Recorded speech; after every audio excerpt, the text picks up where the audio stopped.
एक महिला जब वो अपने खेतों में जा रही थी, अपने खेतों में क्या, उसके पास खेत तो थे ही नहीं, लेकिन जिधर सभी लोग जाते थे और जब वो महिला अपने बेटे के साथ, जिसकी उम्र अभी 14-15 साल की थी, उसको साथ में लेकर केवल एक बोतल पानी लेकर और शौच क्रिया के लिए निकली थी, तभी उसके पीछे कुछ लोग आ जाते हैं और उन लोगों ने जब उसको देखा तो उनसे वो ऐसी बात करने लगते हैं कि वो महिला कहीं ना कहीं डर जाती है, सहम जाती है।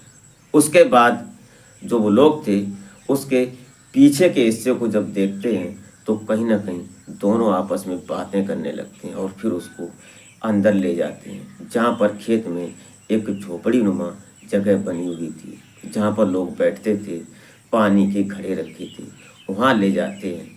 लेकिन उसका 14-15 साल का जो लड़का था वो भी साथ में जाता है, और जब वो पीछे से देखता है कि हमारी माँ के साथ क्या करना चाहते हैं, तभी वो जो दोनों थे वो बारी बारी उस महिला के साथ दुष्कर्म करते हैं। और जो उसका बेटा था वो वहीं पर खड़ा देख रहा था, लेकिन वो महिला बिल्कुल भी ऐतराज नहीं करती उन लोगों का, जबकि सहयोग ही कर रही थी। क्या हुआ था उस लड़के के साथ और वो महिला क्या चाहती थी, वो जानेंगे इस वीडियो में। तो आप इस कहानी में अंत तक जरूर बने रहिएगा, और ये सच्ची कहानी एक बड़ी सीख देने वाली है। तो आप अपने परिवार, अपने परिजनों के साथ बेहद खुश होंगे, मस्त होंगे और खुशनुमा ज़िंदगी का लुत्फ़ उठा रहे होंगे। तो वीडियो में आगे बढ़ने से पहले आपसे बस वही एक छोटी सी रिक्वेस्ट कि हमारे चैनल पर आप पहली बार अगर आए हैं तो प्लीज़ हमारे चैनल को सब्सक्राइब ज़रूर कर लें। इससे हमारा हौसला बढ़ता है और हमारी मदद होती है। वीडियो ज़रा सी भी अच्छी लगे तो एक लाइक ज़रूर कर दिया करें। और हमारे इस यूट्यूब मंच पर आपका बहुत बहुत स्वागत है। मैं आभार व्यक्त करता हूँ, आपको नमन करता हूँ आपके प्यार और सपोर्ट को। तो नमस्कार, आदाब, शास्त्रीय काल, मैं अजय कोहली। आज की जो सच्ची घटना मैं आपको सुनाने जा रहा हूँ, ये घटना मध्य प्रदेश का एक जिला पड़ता है छिंदवाड़ा, और छिंदवाड़ा का एक तहसील पड़ती है परासिया। और यहाँ इस तहसील के अंतर्गत एक छोटे से गांव में एक आदिवासी समुदाय रहा करता था, और ख़ासकर उस क्षेत्र में आदिवासी लोग रहते हैं। वहाँ की रहने वाली राजवती, जबकि ये विधवा थी, इसका पति जो था वो 10 साल पहले गुजर चुका था।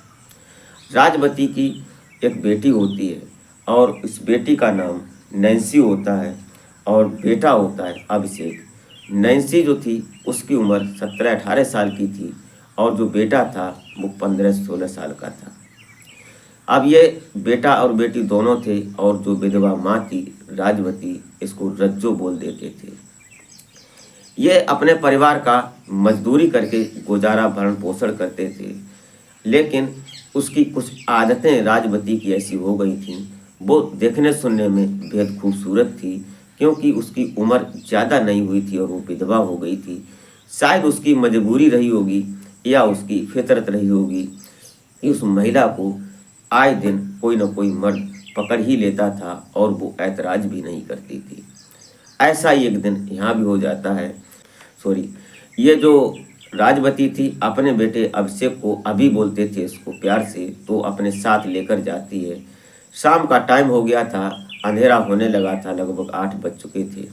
अब ये अपने बेटे से बोलती है कि तू चल, और जो लड़की थी नैन्सी वो खाना बना रही थी, तो वो साथ में चला जाता है और वो अपनी बोतल लेती है और खेतों की तरफ निकल जाती है। जब वो शौच क्रिया के लिए बैठ जाती है तो पीछे से अचानक झाड़ियों से कुछ फुसफुसाहट की आवाज़ आ रही थी, फिर धीरे धीरे बातें होती हुई आ रही थी।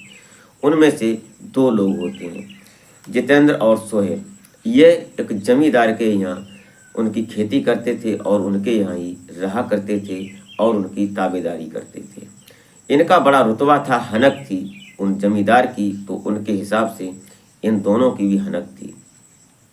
उन्हीं के खेतों में ये महिला बैठी हुई थी। तभी ये पीछे से जाते हैं और अचानक जब देख लेते हैं कि कोई महिला बैठी है तो ये चुप हो जाते हैं, और जब पीछे के हिस्से को उसको देखते हैं तो बड़ा खुश हो जाते हैं और बातें करने लगते हैं। लेकिन कुछ दूरी पर खड़ा उसका बेटा अभिषेक जो सुन रहा था ये बातें सब, लेकिन वो डर रहा था क्योंकि सभी लोग जानते थे ये लोग जमींदार के लोग हैं, लेकिन कुछ कह नहीं सकता। वो महिला जैसे ही जान लेती है कि कोई आया तो वो खड़ी हो जाती है, और खड़ी होती है। फिर वो बोलते हैं कि नहीं, ऐसे नहीं, पहले साफ करो उसके बाद बात करो। अब वो बैठ जाती है लजा कर, शर्मा कर, और फिर वो साफा करती है, और उसके बाद फिर वो खड़ी हो जाती है। फिर वो बात करने लगते हैं उससे, बोलते हैं कि तुम्हारे पीछे के हिस्से को मैंने देखा, बहुत खूबसूरत है, मैं तुम्हारे साथ करना चाहता हूँ। तो वो बोलती है कि देखो यहाँ कुछ नहीं, यहाँ हमारा बेटा है, अगर तुम्हें करना है तो झोपड़ी में चलते हैं, वहाँ कुछ भी कर लेना हमारे साथ। ऐसा ही करते हैं वो दोनों। एक उसके साथ बलिष्ठ था जितेंद्र, वो उसको उठाता है, कंधे पर ले लेता है, और उसके पीछे के हिस्से में जब वो थप्पड़ मारता है और फिर उंगली करता हुआ चलता है, तो वो कहीं ना कहीं सिसकारियाँ सी करने लगती है। उसका बेटा जो था वो सब समझ रहा था, सब जान रहा था। तो वो जो साथ में था सोहेल, उससे बोलता है कि अंकल, हमारी मम्मी के साथ तुम क्या कर रहे हो? तो उसकी माँ बोल देती है कि कुछ नहीं, तुम शांत रहो, तुम मेरे साथ चलो, हमारे पीठ में दर्द हो रहा है, इसको ये सहलाते हैं और ये दर्द की दवाई करेंगे, इसलिए मुझको लेकर जा रहे हैं उठाकर। लेकिन वो जान तो रहा था लेकिन कुछ कह नहीं सकता था। वो ले जाते हैं झोपड़ी में, और झोपड़ी में ले जाने के बाद सोहेल और जितेंद्र उसके साथ बारी बारी सब काम करते हैं।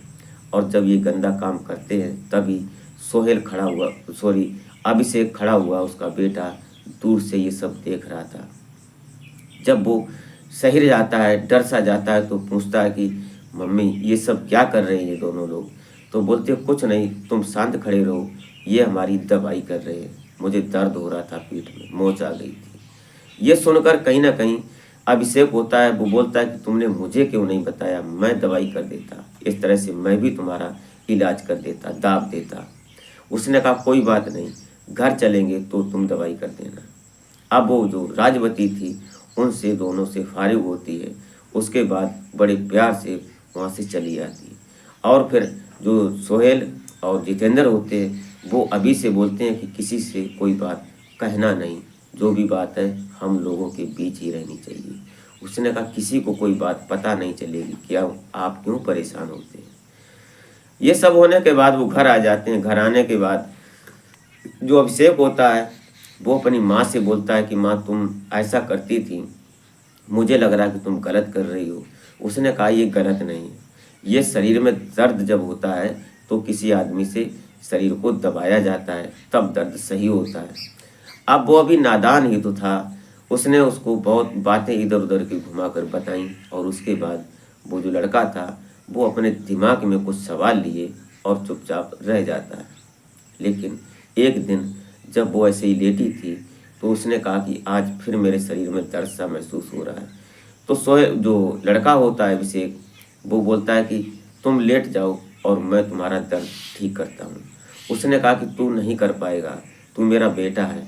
तो उसने कहा कि बेटा दर्द सही नहीं कर सकता क्या? उसने कहा कि नहीं, तुम बेटे हो इसलिए तुम सही नहीं कर सकते, मैं किसी अंकल के पास जाऊंगी और उनसे बोलूंगी, वो हमारे शरीर को दाब देंगे। लेकिन वो बोलता है कि नहीं, आज कोई अंकल नहीं आएगा और मैं तुम्हारे दर्द को ठीक करूंगा। लेकिन राजवती जो थी वो कई बार उसको समझाने की कोशिश करती है, लेकिन जो सोहेल था वो भी 15-16 साल का था, वो ये बात सब समझ रहा था, उसके शरीर में भी उत्तेजना बनती थी। लेकिन आज कहीं ना कहीं उस अपनी माँ को, जो भी जवान थी, उसको लिटाता है, उसके पीठ को सहलाता है, बोलता है कि और दर्द कहाँ है और बताओ। वो धीरे धीरे उसको अपने प्राइवेट पार्ट की तरफ ले जाती है, और फिर वो अपने बेटे के साथ मुँह काला कर लेती है। वो सारी हदें पार कर देती है जो कि एक पति पत्नी के बीच होना चाहिए, वो आज अपने बेटे के साथ कर बैठती है, अपने शरीर की भूख मिटाने के लिए। ये सब हो जाता है। उसके बाद फिर आए दिन ये सब चलने लगता है। जब वो राजवती एक दिन अचानक पता चलता है कि कुछ महिलाएं जब उसको देखती हैं उसके शरीर को, तो बोलती हैं कि तू प्रेग्नेंट है। ये बात जब खुलती है, जब डॉक्टर के पास जाती है, तो डॉक्टर बोलते हैं कि ऐसे नहीं, अपने पति को लेकर आओ तब सफाई करेंगे। लेकिन वो बोलती है कि तुम सफाई करो, पैसे हम देंगे। लेकिन डॉक्टर ईमानदार था, उसने कहा कि अपने गार्जियंस को लेकर आओ। तब जाकर ये बात कहीं ना कहीं तूल पकड़ जाती है और जो उस क्षेत्र की महिलाएं थीं, उस गांव की महिलाएं थीं, वो ये बात सब ओपन कर देती हैं।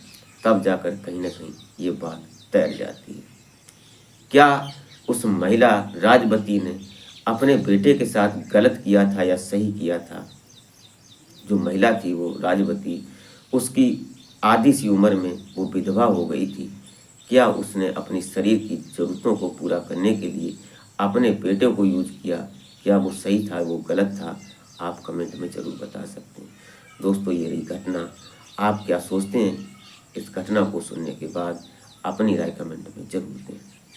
इस घटनाक्रम को सुनाने का उद्देश्य किसी को हैरान या परेशान करना नहीं था, बल्कि जागरूक करना था। क्योंकि आने वाला वक्त हमारे समाज में किसी भी प्रकार, किसी भी रूप में आ सकता है। दोस्तों, ये घटना हमने सोशल मीडिया प्लेटफॉर्म से उठाई है। इसमें हमारा चैनल माई सफ़र तक कतई जिम्मेदारी नहीं लेता है। आप अपना और अपने परिवार का बेहतर तरीके से ख्याल रखें। इसी के साथ मिलते हैं फिर नेक्स्ट वीडियो में। तब तक के लिए जय हिंद।